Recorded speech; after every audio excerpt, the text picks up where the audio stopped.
and feel bad for you if it is happening to you. But I suppose it's all I can say is keep this nose to the grindstone. Haters gonna hate or whatever you want to say. Um, just sorry to kind of end the episode on a negative one. I do have to kind of run. I have to go to work and stuff. Hello, welcome back to Al Talks. This podcast I started 3 years ago to chronicle me starting stand up. This podcast is a weekly podcast. It comes out once a week, and this is just a small little introduction video into the podcast. So down below in the description of each episode, you can go to my Linktree and find links to everything connected to me. This podcast is available on YouTube, which you're watching it on right now, and also on Spotify. But yeah, that is just a small introduction into this podcast and everything that goes along with it. Hello, welcome back to another podcast episode. Or hello, welcome back to Al Talks. This week's episode is a little bit late. This lighting is terrible because I've been sick a little bit over the weekend, which is when I planned to record the episode. And I didn't get the opportunity because, like I said, I've been sick. But I have a good one this today to discuss. What the hell's going on with this? Oh yeah. Technical difficulties. Here we go. But yeah, so what I want to discuss in this episode today is the new Joe Rogan special called Burn the Boats. And in the episode, what I want to talk about, what the hell is outside, is basically, well, I listened to Joey Diaz's take on it.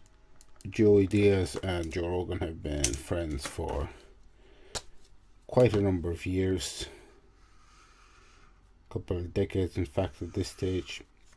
And through Joe Rogan, I found out about so many great comedians. Joey Diaz included in that. How do I say it? Segment, I suppose. I found out about Duncan Trussell, Irish Affair, Red Band, Tony Hinchcliffe. And for the longest time, Joey Diaz used to tour with Joe Rogan and Irish Affair and stuff. He used to bring Duncan.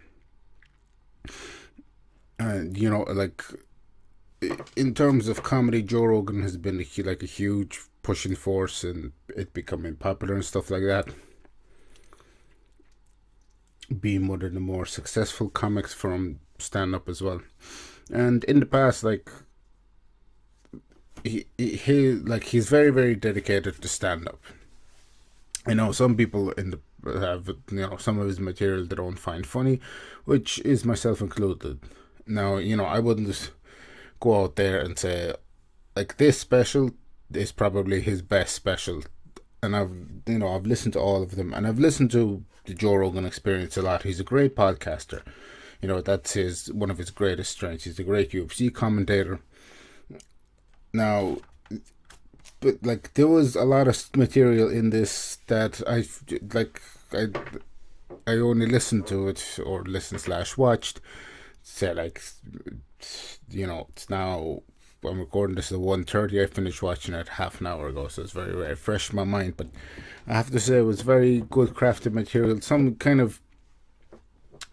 There was a lot of points in it that I enjoyed. He made fun of himself, which is, you kind of have to do that.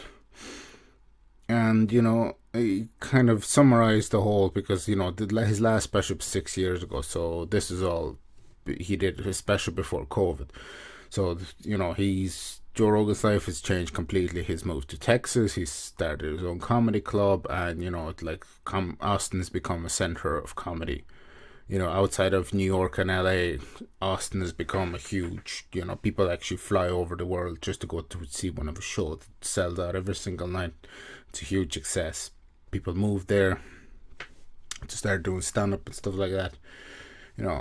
and Kill Tony is hosted there. So for him, it's a huge success. A lot of things have changed in his life, but it's, like, I do think it's his best work ever. Which, you do want to progressively get better with the specials as they go on. That's the aim, really. What else would you do it?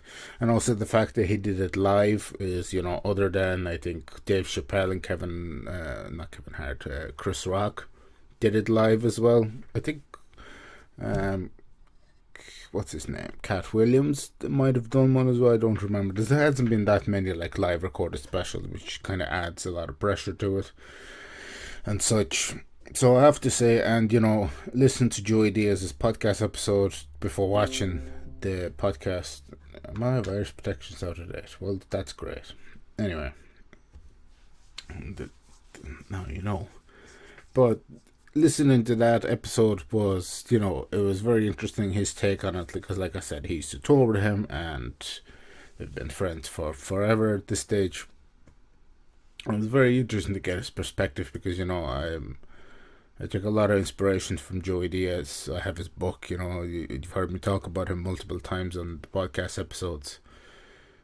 Very, very good. So, Joe Rogan Special, my favourite one out of the whole lot of them so far. And congratulations to Mr. Rogan. Unless you probably never see this, but anyway. And the other thing, at the moment, like this, it's August, so August is obviously, well, not, I don't know if it's obvious to everybody, but it is Edinburgh Fringe time. I am not there, unfortunately, this year. Unfortunately, it's just, I'm not there. But it is, I've been there before, I didn't get to perform, but all that, so it's in the past, it was the whole fuck up. But from what I heard, like on the first day, a couple of venues had power cuts, so it was kind of, they had to cancel shows and stuff. It was kind of messy. This was like very first. We're only in the first week of technically the Fringe starts on the 29th of July and ends on, a month later, 28th or 29th of August. So I know one comedian who's just basically couldn't finish her run. She went home. And then a lot of people have. It seems to be very malicious. I don't know why. I've heard people leaving just really nasty reviews. It's just been kind of malignant and hateful, reviews saying, basically, I don't know where it's coming from really, because at the Fringe last year, none of this was happening. A lot of people, they're obviously getting very, very upset.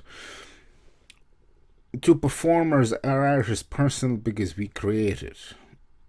I don't know if I've ever talked about it. I think I might have mentioned it in the Comedians Have an Ego episode. That's why, like the material that I write, I spend time doing that at open mics or other shows. I crafted it, I honed it. So if I was at the Fringe and then somebody said, "Oh, he's not funny, he's a terrible comedian, should quit," and blah blah blah, all this bullshit, obviously I'd get upset. And it's only normal. We're humans, we have emotions. But and then for other people to go and write nasty things in reviews, especially if you're trying to be successful. Nobody goes to the Fringe to try and Edinburgh Fringe not to be successful. That's the whole reason you're there. But that's just a small segment that's happening that I've seen, and because I know people who are at the Fringe. Fringe is a great time, especially like for when I started gigging over here in Ireland and going over to Scotland and seeing these comedians over there. It's just great to meet up with them and have fun. It's because the atmosphere in the city during the festival is just, you can feel it in the air, like it's, people say electric atmosphere. Well, it truth, it is really, really there. It's great and it's very, very fun and quite enjoyable. Hopefully as the month progresses, things will get better. But it's just unfortunate that shitty fucking thing is happening to people, and feel bad for you if it is happening to you. But I suppose all I can say is keep this nose to the grindstone. Haters gonna hate, or whatever you want to say. Just sorry to kind of end the episode on a negative one. I do have to kind of run. I have to go to work and stuff. So yeah, I've been sick last couple of days as well. That's why the episode is late. I'm gonna end it there. Like I said, I am in a hurry. But yeah, so that's my opinions on Joe Rogan's new podcast. Joe Rogan's new special. I think it's his best one so far. Really had good laughs in it. It was good material, so well done to him. And hopefully people at the Fringe stop acting like a bunch of dickheads. All those folks, be nice, don't be a dickhead. YouTube is going to flag this video now. He's a dickhead way too many times. That's Joy Diaz's impression of white people getting mad. But yeah, let's end on a nice little fun joke there from Uncle Joey. But so yeah, so that's pretty much it. Like I said, I do need to go run to work and stuff like that. So as per usual, thanks for watching, thanks for listening. All the links down below to all the good things, all my other social media pages and all of that stuff. And I shall see you all in next week's episode. Bye bye.